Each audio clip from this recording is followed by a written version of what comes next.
तरीके के आइलैंड पे उसने ठीक है सर्वेस ब्रिगेडियर रखा साहब, है। आपको यहाँ और रोकने जिस चाहेंगे। फिलहाल लखनऊ का रुख करेंगे। सीएम योगी आदित्यनाथ इस वक्त संबोधित कर रहे हैं, कुछ बोल रहे हैं, सुनते हैं। आज विधानमंडल के कार्रवाई प्रारंभ होने के साथ ही महामहिम राज्यपाल जी का महत्वपूर्ण अभिभाषण संवेद सदन को महामहिम राज्यपाल जी के द्वारा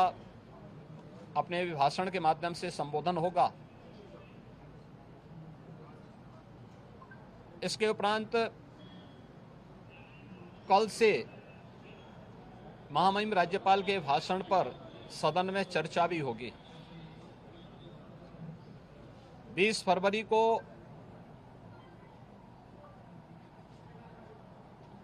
वर्ष 2025-26 का उत्तर प्रदेश का सामान्य बजट सदन में प्रस्तुत होगा। सदन 18 फरवरी से लेकर 5 मार्च तक के लिए प्रस्तावित किया गया है। उत्तर प्रदेश के इतिहास में ऐसे बहुत कम क्षण आए हैं जब इतने लंबे समय के लिए सदन आहूत किया गया हो, लेकिन सदन की कार्रवाई सुचारू रूप से संपन्न हो, यह केवल सत्ता पक्ष का ही दायित्व नहीं होता है, बल्कि विपक्ष का भी उतना ही महत्वपूर्ण दायित्व बनता है। सदन चर्चा परिचर्चा का एक मंच बने। उत्तर प्रदेश के विकास को लेकर के डबल इंजन की भारतीय जनता पार्टी की सरकार ने पिछले लगभग 8 वर्ष के अंदर जो प्रतिमान स्थापित किए हैं वह अभूतपूर्व है। उसकी झलक अभिभाषण के माध्यम से भी और सदन के अंदर चर्चा परिचर्चा के माध्यम से भी देखने को मिलता है। उत्तर प्रदेश के परसेप्शन में आए हुए व्यापक बदलाव देश और दुनिया के द्वारा उत्तर प्रदेश को आकर्षण का केंद्र मानते हुए जो वर्तमान में स्थितियां दिखती हैं, स्वाभाविक रूप से हताश और निराश विपक्ष इन मुद्दों पे चर्चा करने से भागने का प्रयास करता है, सदन की कार्रवाई में बाधा पैदा करने का प्रयास करता है। विपक्ष अगर सार्थक चर्चा को आगे बढ़ाने में मदद करेगी तो मेरा अनुमान है कि यह एक बहुत अच्छा सत्र, बजट सत्र हो सकता है, जिसमें अगले 5 मार्च तक चलने वाली सदन की कार्रवाई को न केवल महामहिम राज्यपाल जी के अभिभाषण पर चर्चा करने और सभी सदस्यों को अपनी बात को रखने का, बल्कि सामान्य बजट और अनुदान मांगों पर भी चर्चा के साथ ही विधायी कार्यों को संपन्न करने के साथ साथ अन्य महत्वपूर्ण मुद्दों पर भी,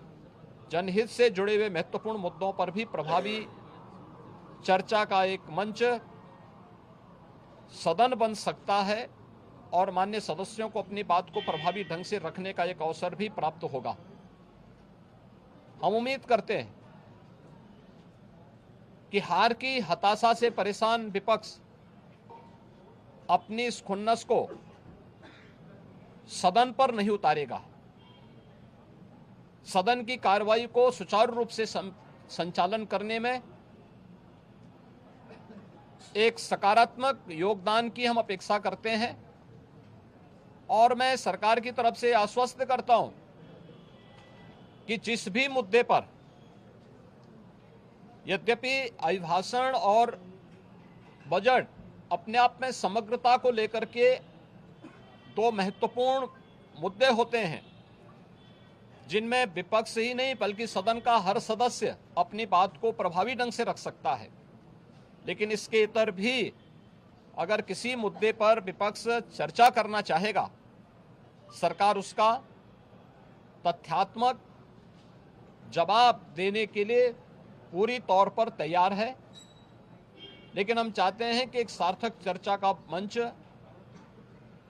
सदन बनने चाहिए। आरोप प्रत्यारोप या फिर असंसदीय आचरण से इस समस्या का समाधान नहीं हो सकता है, और मैं उम्मीद करता हूं कि महामहिम राज्यपाल के भाषण से उस